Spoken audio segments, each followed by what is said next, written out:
애굽에 대한 하나님의 심판을 예언했던 이사야 선지자는 이제 그 분위기를 전환합니다. 오늘 본문이 바로 그런 내용인데, 심판과는 대조가 되는 애굽의 회복과 그로 인한 세계 평화에 대해서 예언을 합니다.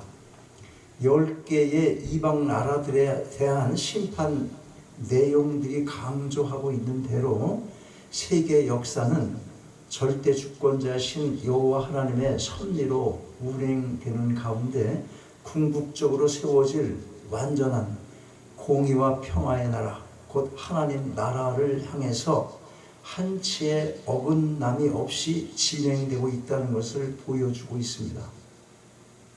하나님께서 주권적으로 그렇게 역사를 이루어 가시는 것입니다. 지금 벌어지고 있는 우크라이나 사태를 한번 생각해 보세요.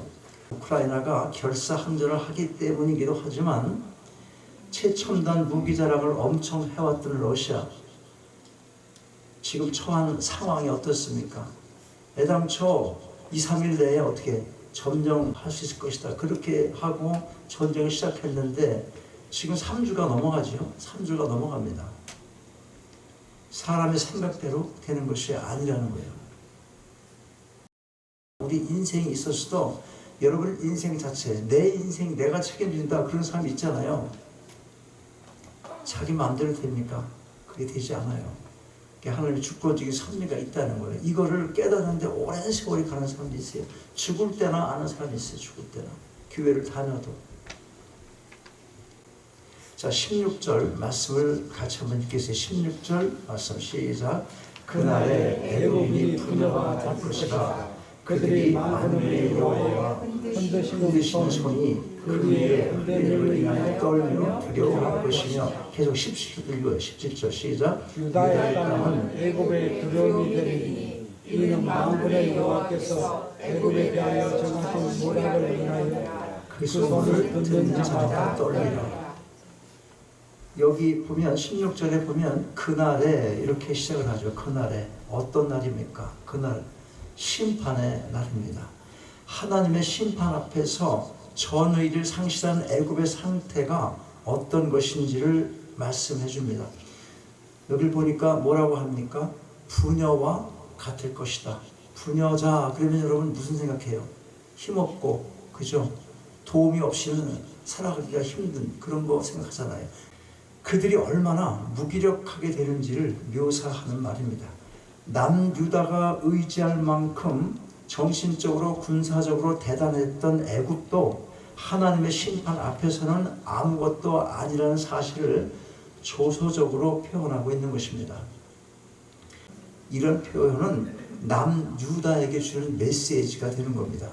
무슨 메시지를 주는 거예요? 의지할 대상은 오직 여호와 하나님 한 분뿐이라는 걸 똑똑히 알아라, 그걸 말씀하고 있는 것입니다. 그렇다면 그것이, 이 말씀이 쓰인 것은 남유다에게 주는 메시지의 목적을 가지고 썼지만 그것이 남유다에게만 해당이 됩니까? 우리에게 적용이 되어야 되는 것입니다. 계속 보니까 그러면서 17절 말씀이에요. 유다 땅이 애굽의 두려움이 되어 그들이 떨 것이다, 이렇게 말씀해요. 17절이 그걸 말하는 거예요. 유다가 의지해왔던 애굽이 이제 남유다를 심판하실 것이라는 소식을 듣고 두려워서 떨고 있는 것입니다. 저쪽 나라가 나를 의지를 했어요. 저쪽에서 이쪽 나라를 의지를 했어. 이쪽에서 저걸 보고 저쪽이 더 약하니까, 약하니까 아무것도 아니고 우리한테는 해당되는 게 아니겠지, 그렇게 생각할 수가 있잖아요. 이쪽이 강하니까 당연히 저거 멸망당하면 그냥 맥없이 당하겠지, 그렇게 생각하고 별 신경을 안 쓸 수도 있지만 남유다가 망하는 걸 보고, 그런데 그걸 보고 이 애굽이 떠는 겁니다. 두려움에 떠는 겁니다. 어떻게 이런 일이 생길 수가 있습니까? 여러분, 하나님의 손길은 우리 눈에 보이지 않습니다. 그러나 세상 돌아가는 모든 게 하나님의 뜻 가운데 있다는 것, 이 사실을 우리가 잊으면 안 될 것입니다. 지금 전쟁 중에 있는 우크라이나 국민에게 필요한 게 식량과 생활 필수품입니다. 그런데 기독교 관련 매체의 보도에 의하면 그것 못지않게 필요한 게 있는데 바로 성경책이라는 겁니다. 그만큼 우크라이나인들이 성경책을 많이 찾고 있다는 겁니다. 뭘 의미합니까? 전쟁 중에 복음이 확산되고 있다는 겁니다. 누가 일을 하시는 겁니까? 누가? 하나님께서 일을 해 나가시는 것입니다. 다시 본문을 봅니다. 자, 애굽이 유다 땅을 보고 두려움에 떨게 되는 상황 가운데 어떤 일이 일어납니까? 18절, 19절을 같이 읽겠어요. 18절, 19절 시작. 그날에 애굽 땅에 가나안 방언을 말하며 만군의 여호와를 가리켜 맹세하는 5 성읍이 있을 것이며 그 중 하나를 장망성이라 칭하리라. 그날에 애굽 땅 중앙에는 여호와를 위하여 제단이 있겠고 그 변경에는 여호와를 위하여 기둥이 있을 것이요. 애굽 땅에 가나안 방언, 즉 히브리어가 통용이 됩니다. 여호와 하나님께 맹세를 하고 여호와를 위한 제단이 있을 것이며 여호와를 위한 기둥이 세워질 것입니다. 무슨 얘기입니까? 우상 숭배의 중심지인 애굽의 주요 성읍들의 우상의 제단 대신에 하나님의 제단이 세워질 것이란 이 말씀, 이건 거짓 종교가 성행했던 애굽에 참된 종교인 여호와의 종교가 일어나서 참된 예배를 드리게 된다는 것입니다. 그러면 이 시대를 살아가는 우리에게 주는 메시지가 뭡니까? 하나님께서는 세계의 어느 민족이든 어느 나라이든 아무런 차별 없이 온 열방 가운데서 예배를 받으실 분이라는 사실을 알게 해주는 것입니다.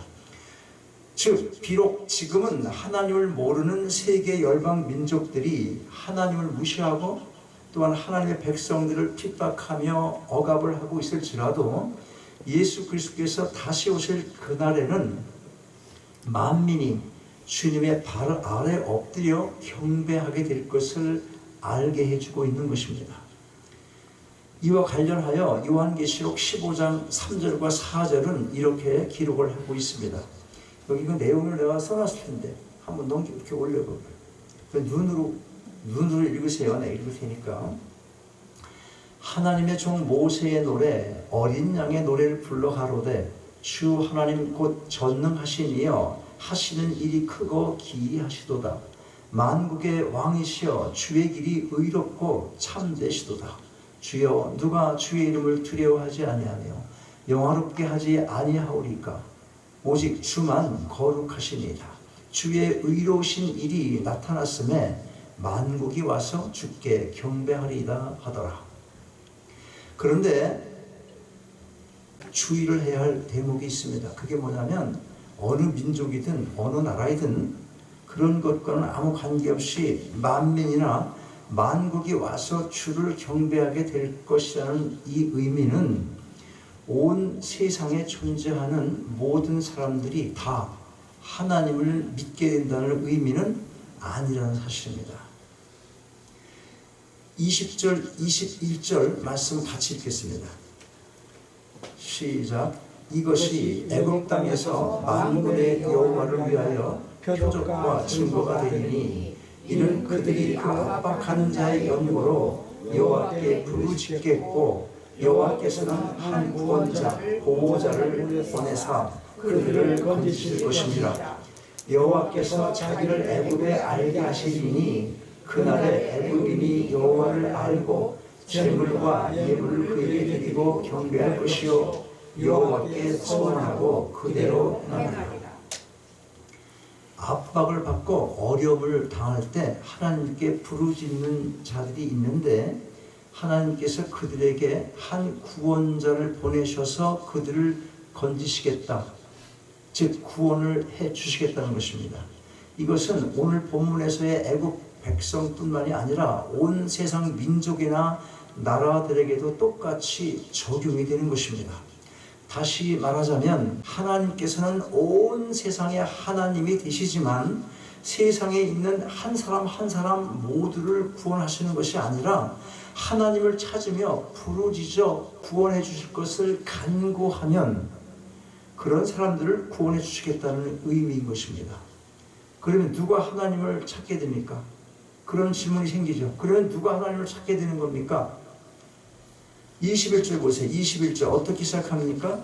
여호와께서 자기를 애굽에 알게 하시리니. 하나님께서 그들에게 당신이 누구인지를 알게 하시는 것입니다. 그러면 누가 하나님을 알고 하나님을 찾게 됩니까? 하나님께서 택한 사람들인 것입니다.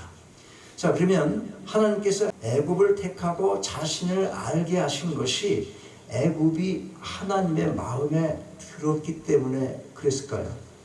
하나님께서 여러분을 택하고 구원의 길로 인도하시고 하나님 찾게 하신 것, 그것이 여러분들이 이뻐서 그랬겠냐는 거예요.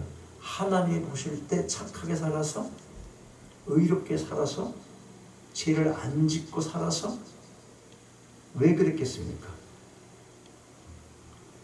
그런 게 아닙니다. 어느 민족, 어느 나라, 이 땅을 살아가는 누구라도 하나님의 기준으로 볼 때 다 죄 가운데 있는 존재입니다. 죄의 대가는 멸망뿐입니다. 그런데 하나님께서 세상의 모든 열방 가운데서 얼마의 사람들을 구원해 주시기로 작정을 하신 것입니다. 여러분, 지금까지 얘기가 막 혼돈스러워서 복잡해도 이런 말씀은 잘 들어야 되는 거예요. 하나님께서 하나님의 백성 삼으시려고 다 죽어 마땅한 죄인들임에도 불구하고 얼마의 사람들을 택하고 구원해 주신다는 거예요. 왜? 하나님 나라를 만들어 가기 위해서. 하나님 나라가 있으려면 뭐가 필요합니까? 무엇이 필요합니까? 땅이 있어야 되겠죠. 땅. 그 다음에 하나님의 주권이 있어야 되잖아요. 근데 땅도 있고 하나님의 주권은 있는데 다스릴 백성이 없으면 어떻게 해요? 그래서 백성을 만들어 가는 거예요. 지금 하나님의 백성을 만들어 가시는 중인 것입니다. 그러니까 여러분, 지금 여러분은 하나님의 백성으로 지금 다듬어져 가고 있는 중이라는 겁니다. 그러니까 이 땅거에 너무 연연하지 말라, 그 말이에요. 그러면 질문이 생깁니다. 그 많은 사람 중에서 왜 저 사람은 버리고 나를 택했어요? 나를 택했으면 그냥 하나님께 감사하고 찬양을 하면 되지. 왜 저 사람은 내버려두고 나를 택했습니까? 그리고 하나님을 원망하는 거예요. 공평하지 않다고. 무슨 하나님이 그런 하나님이 있냐고. 하나님보다 더 선한 거지. 토기장이가 토기를 구워. 그리고 하나는 화장실에 갖다 놓고 하나는 찬장에 갖다 놨어. 저기 화장실에 있는 토기가 말을 하는 거야. 나보고 말하는 거야. 나를 왜 여기다 갖다 놨냐고 바락바락 대드는 거야. 대들 권리가 있어 없어 나한테? 대들 권리가 없어요. 망치로 뽀개서 갖다 버려도, 집어 던져서 버려도 나를 왜 뽀개서 버리냐고 말할 권리가 있어 없어? 내가 만들어서 내가 하는 거잖아. 그런데 그게 공평하지 못하다고 나한테 하나님을 원망하면 그럼 네가 하나님 해. 그러지. 무슨 말인지 아냐고. 그런 사람 가끔 있잖아요. 선택했다는 게 말이 돼요? 그렇게 공평하지 않고 불공평하게. 왜 다른 사람은 죽게 놔두고 이렇게 선택해서 그래요?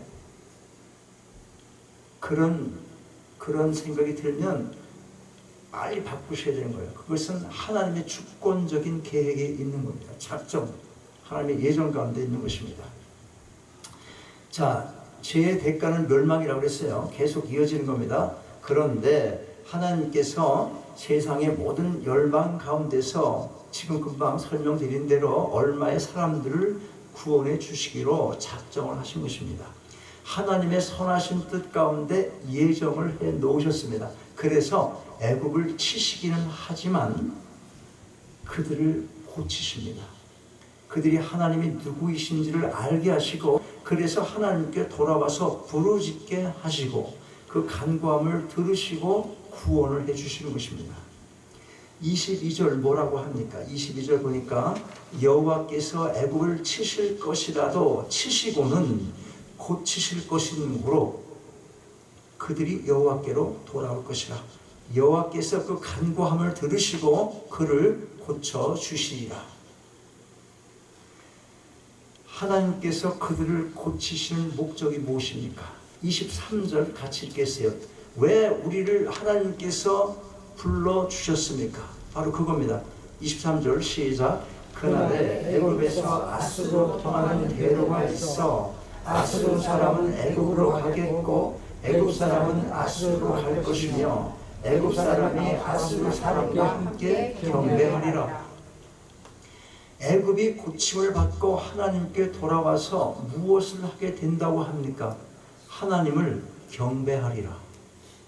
그런데 보니까 애굽만이 아닙니다. 지독히도 이스라엘 백성을 괴롭혔던 나라 어디입니까? 보니까 아수르. 애굽 사람이 그 아수르로 가서 아수르인들과 함께 하나님을 경배하게 됩니다.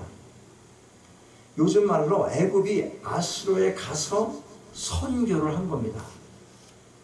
강대국이었던 두 나라 북이스라엘과 남유다를 사이에 두고 서로 패권 경쟁을 하던 두 나라가 복음으로 하나가 되었다는 것입니다. 여러분, 복음이 능력입니다. 물리적 전쟁이 끝난다고 바로 평화가 오는 것이 아닙니다. 우크라이나 전쟁이 끝나기만 하면 평화가 바로 오겠습니까? 1, 2차 세계대전이 끝났다고 세계에 평화가 왔습니까? 복음이 답입니다. 복음의 실체가 누굽니까? 복음의 실체, 예수 그리스도. 오직 그분만이 우리가 섬겨야 할 왕이십니다. 그분이 의의 왕이시고 평강의 왕이신 것입니다. 자, 오늘 본문 24절, 25절이 그걸 알려줍니다.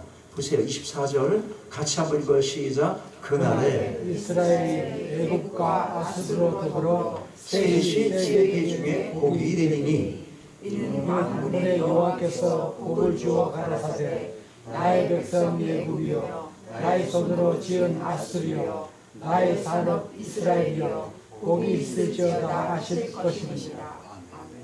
자, 보세요. 복음 안에서 하나로 통일된 그 결과가 뭡니까? 세계 중에 복이 됩니다. 오직 복음만이 서로가 원수되었던 나라와 민족들을 화해시키고 하나가 되게 할 수 있는 것입니다. 그래서 복음이 능력입니다. 복음을 온 세상에 전해야 할 이유가 바로 여기에 있습니다. 이 세상의 그 어떤 하나됨도 그 안에 하나님이 없다면 다 헛것입니다. 바벨탑이 왜 무너졌어요? 바벨탑. 함께 하나가 돼서 한 게 뭡니까? 탑 쌓은 거죠. 탑. 사람이 많이 모여서 한 것 하나가 탑 쌓은 것입니다. 그들이 뭐라고 하면서 바벨탑을 쌓습니까? 자, 도시를 세우고 그 안에 탑을 쌓고서 탑 꼭대기가 하늘에 닿게 하여 우리의 이름을 날리고 온 땅 위에 흩어지지 않게 하자. 누구를 대적하는 거예요 지금? 하나님을 대적하는 것입니다. 여러분, 지금도 마찬가지입니다. 사람이 많이 모이면 그 목적이 아무리 좋아도 냄새가 나게 마련입니다. 향기가 아닙니다. 썩는 냄새가 납니다.